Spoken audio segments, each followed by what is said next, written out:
Draga čmardarmerio, kad ti bude merio, Bog dušu na samrti, samo glavom zavrti.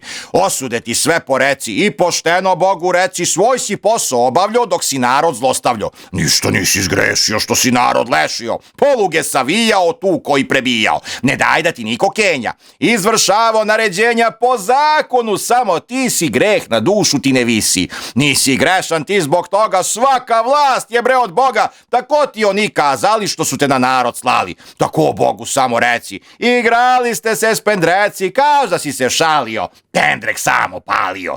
Milostiv će Bog tad biti i neće te osuditi, po dužnosti ti si bio i svoj posao si radio. Milostiv će Bog tad biti i neće te bre kazniti, u paklu te neće spali.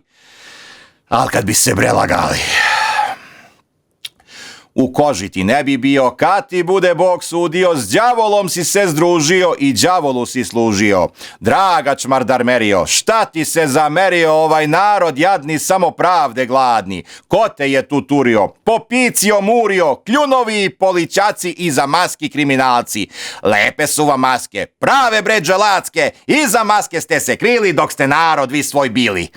A zarada sića, za 200 evrića si pružio ruku i večitu bruku.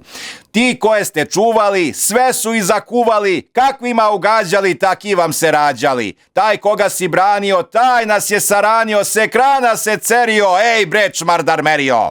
Trgni se iz nesvesti, probudi i osvesti, dozovi se pameti, spasi se od aveti. Skloni se od sotone, brzo će da potone, on za tebe otrov je, zar ne vidiš gotov je. To je lako shvatljivo, strateški prihvatljivo, da njega uapsite, ceo narod spasite.